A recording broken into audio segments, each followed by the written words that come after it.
پھر میں آدھا قرآن پڑھ لیتا ہوں۔ تو ذات عزیز وقار ہمارا تعلق ایسے لوگوں کے ساتھ ہے جو اٹھتے بیٹھتے حضور کی محبت میں اپنی زندگی کو بسر کرتے ہیں۔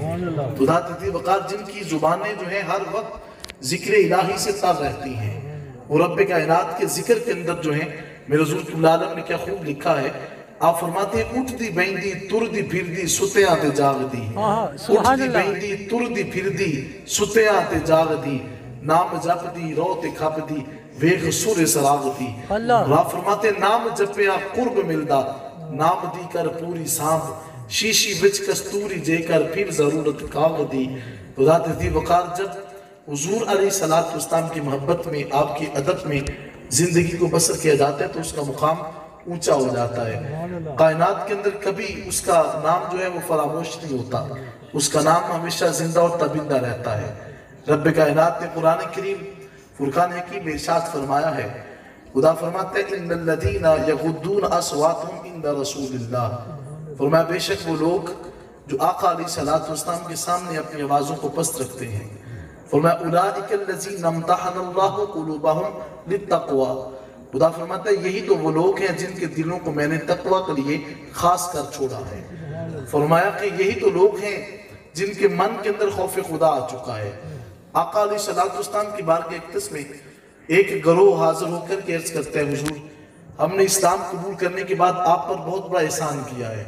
حضور علیہ السلام نے مسکرا کر فرمایا کہ میرے اوپر آپ احسان کیسے کر سکتے ہو، آپ نے اگر اسلام قبول کیا تو اس کا فائدہ آپ کی ذات کو بھی ہے۔ عرض کی حضور نہیں، اسلام کو بڑا فائدہ ہے۔ آقا علیہ السلام نے جب ان سے باتیں کی تو رب کائنات نے فرمایا یمنون علیک ان اسلموا قل لا تمنوا علی اسلامکم بل اللہ یمن علیکم ان ہداکم للایمان ان کنتم صادقین۔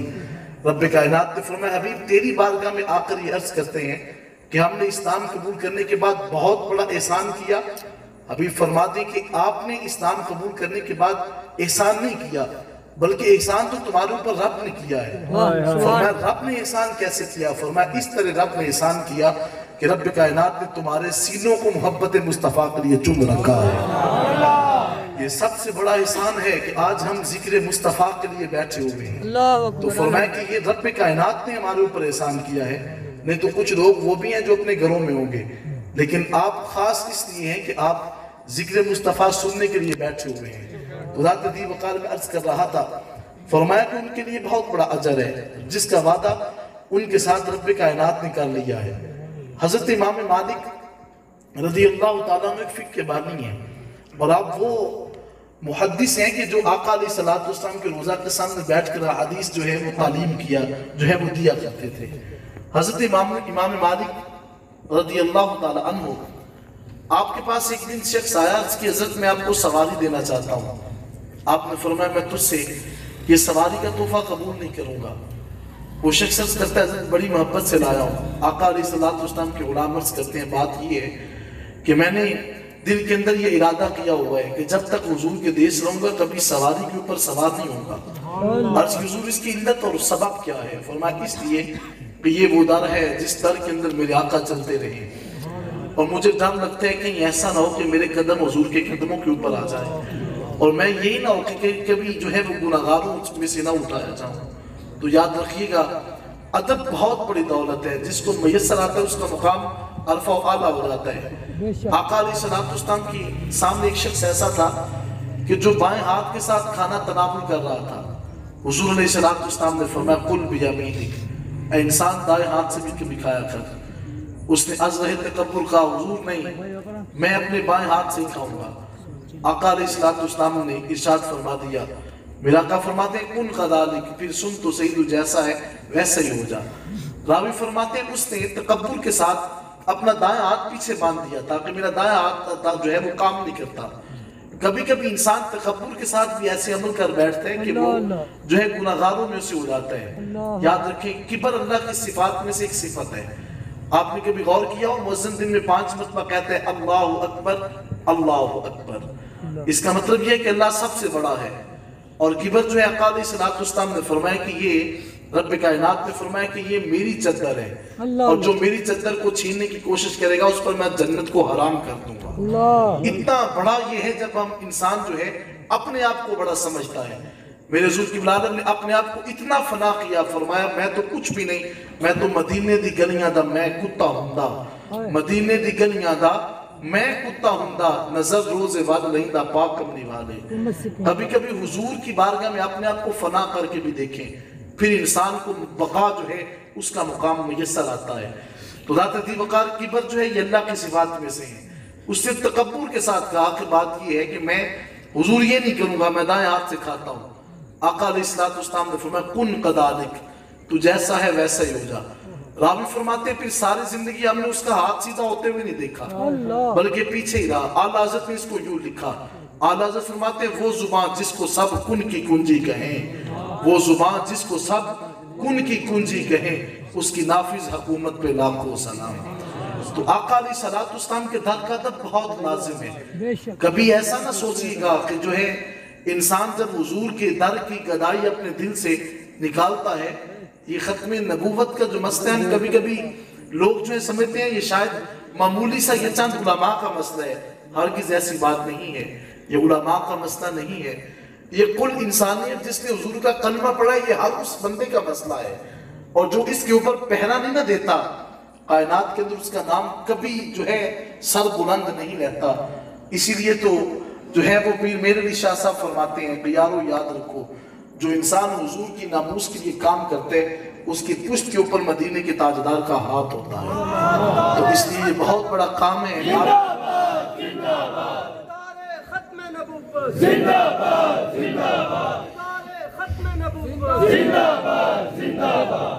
اور سب سے بڑی جو ہے یہ بہت بڑی نعمت ہے کہ بچوں کے اندر جو ہے شعور پیدا کر دیا ہے۔ یہ بات یہ اس سال کا جب الیکشن گزرا تو ایک مقام ایسا تھا کہ جہاں پہ میں نے خود کھڑے ہو کے دیکھا کہ چھوٹے چھوٹے بچے وہ تاجدار ختم نبوت کے نعرے بلند کرتے تھے۔ ایک بندہ مجھے کہنے لگا حضرت جی مجھے پتہ ہی نہیں تھا کہ یہ عقیدہ ہوتا کیا ہے، کچھ زیادہ ایسے لوگ بھی ہوتے ہیں۔ تو اس نے کہا حضرت مجھے اس وقت پتہ چلا ہے جب بابا جی نے یہ بات کہی ہے کہ عقیدہ ختم نبوت کہتے ہیں اس کو ہیں۔ تو اس کے ذریعے سے انسانوں کے اندر شعور آتا ہے، لوگوں کے دل کی جو کلی ہے اس کے اندر خاص قسم کی تبانیت اور روحانیت جو ہے اس کا نزول ہوتا ہے۔ آقا علیہ السلام کے در کے ادب سے سب کچھ ملتا ہے۔ حضور تاجدار ختم مرتبہ علیہ السلام جب آپ نے ایک دن بیت اللہ کے اندر داخل ہونے کی، حضور نے جب وہ آپ داخل ہونا چاہتے ہیں تو آپ کے سامنے طلحہ بن خویلد جو ہے وہ حاضر ہوتے ہیں۔ عرض کی حضرت حضور میں آپ کو بیت اللہ کے اندر داخل نہیں ہونے دوں گا۔ تو آقا علیہ السلام نے فرمایا کہ کیوں؟ عرض کی اس لیے کہ حضور اس کے اوپر حکومت اس وقت میری ہے۔ آقا علیہ السلام نے فرمایا کہ سن ایک وقت ایسا آنے والا ہے کہ اس کی چابی میرے ہاتھ میں ہوگی، میں جس کو چاہوں گا وہ چابی عطا کر دوں گا۔ تو حضرت طلحہ جب آقا علیہ السلام کے یہ جملے سنتے ہیں تو عرض کی کہ حضور وہ وقت کون سا ہوگا؟ میرا آقا فرماتے ہیں مکہ فتح ہوگا، اس وقت اسلام کا علم بلند ہو چکا ہوگا۔ حضور علیہ السلام نے فرمایا کہ اتنا بڑا مقام ہوگا کہ سارے قریش اور مکہ کے جو رؤساء ہیں اور مکہ کے جو غفار ہیں وہ نیچے کھڑے ہوں گے اور کعبے کی چھت کے اوپر بلال حبشی کھڑے ہوں گے۔ عرض کی حضور وہ موقع کیسا ہوگا؟ فرمایا مکہ فتح ہو چکا ہوگا۔ عرض کی کہ کیا حضور اس وقت کفار مکہ مر چکے ہوں گے؟ آقا علیہ السلام نے فرمایا معاملہ جو بھی ہوگا چابی میں جس کو چاہوں گا عطا کر دوں گا۔ وقت بیتتا گیا، مکہ فتح ہوتا ہے۔ آقا علیہ السلام نے فرمایا عثمان کہاں ہے؟ عثمان کو سامنے پیش کیا گیا۔ حضور علیہ السلام نے فرمایا کہ عثمان چابی مجھے دی جائے۔ حضور نے چابی کو پکڑ کر فرمایا وہ وقت بھی یاد ہے نا جب میں نے کہا تھا میں جس کو چاہوں گا چابی عطا کر دوں گا۔ عرض کی حضور میں جانتا ہوں وہ زمانہ بھی مجھے یاد ہے۔ آقا علیہ السلام نے فرمایا خذھا خالدۃ یا طالدہ لا ينزعها منکم الا ظالمون۔ میرا آقا فرماتے ہیں یہ چابی میں تجھے دیتا ہوں، قیامت تک یہ چابی تیری نسل میں ہی چلتی رہے گی۔ یہ چند سال قبل ایک شخص نے مجھے وہاں سے فون کیا، کہتے حضرت وہ چابی جو ہے وہ حاکم سعود نے چھین کر کے جو ہے اس سے لے کر ایک دوسرے شخص کو دی اور دے کر کے کہا کہ یہ جو چابی ہے یہ آج کے بعد جو ہے یہ اس نسل کے پاس نہیں بلکہ چونکہ حاکم وقت ہم میں تو یہ ہمارے پاس رہنے چاہیے۔ اب وہ جو شخص ہے حاکم سعود جو ہے خود اپنے ہاتھوں سے تالا کھولتا ہے تو وہ بیت اللہ کا تالا نہیں کھولتا، چابی وہی ہے۔ اگر وہی چابی اس کی نسل کے اندر کسی شخص کو دی جاتی ہے تو وہ ہاتھ لگاتا ہے تو تالا کھل جاتا ہے۔ اس نے مجھے کہا حضرت میں نے اپنی نگاہوں سے یہ منظر دیکھا ہے، تو یہ معاملہ کیا ہے؟ تو میں نے کہا یہ معاملہ چابی کا نہیں ہے، یہ معاملہ حضور کے لبوں کا ہے۔ یہ لب وہ ہیں جس کے بارے میں رب فرماتا ہے وَمَا يَنْطِقُ عَنِ الْهَوَىٰ إِنْ هُوَ إِلَّا وَحْيٌ يُوحَىٰ۔ میرا حبیب جب لب کھولتا ہے تو وہ خود نہیں کھولتا، بلکہ اس وقت کھولتا ہے جب رب کا حکم ہو جاتا ہے۔ خدا پہ دی وقار کبھی کبھی لبیک لبیک یا رسول اللہ، لبیک لبیک لبیک یا رسول اللہ، لبیک لبیک لبیک یا رسول اللہ، لبیک لبیک لبیک یا رسول اللہ، لبیک لبیک لبیک یا رسول اللہ، لبیک۔ آقا علیہ الصلوۃ والسلام کے نام کے صدقے سے پوری کائنات کے اندر بہار ہے۔ اگر ہمارے چہروں کے اوپر رونق ہے، اگر ہمارے چہروں کے اوپر سنت مصطفیٰ سجی ہے تو یہ مدینے کے تاجدار کے نام کے صدقے سے ہے۔ وہ آقا علیہ الصلوۃ والسلام کی محبت رکھنے والے، حضور کی گدائی کے اندر جو زندگی بسر کرتے ہیں، ان کا نام ہمیشہ عرفہ و اعلیٰ رہتا ہے۔ خدا ذی وقار حضور کے نام کے صدقے سے ہی رونقیں ہیں۔ اور یاد رکھیے گا، علامہ اقبال نے بڑی خوبصورت بات لکھی، آپ فرماتے ہیں چو بنام مصطفیٰ خانم درود از خجالت آب می گردت وجود۔ فرماتے ہیں جب میں حضور کے نام کو دیکھتا ہوں تو میں پانی پانی ہو جاتا ہوں کہ کہاں حضور کا نام ہے، کہاں میرے جیسا انسان۔ اور ہمیں یہ شرف حاصل ہے کہ ہم حضور کا نام لے لیتے ہیں۔ میرے حضور کی اولاد نے خوب لکھا، آپ فرماتے ہیں سر دیتے آجے یار ملیندہ تے سودا سستا جان، سر دیتے آجے یار ملیندہ تے سودا سستا جان، پچھلی عمر یعقوب تو سمجھو تے پہلی رہو ندان۔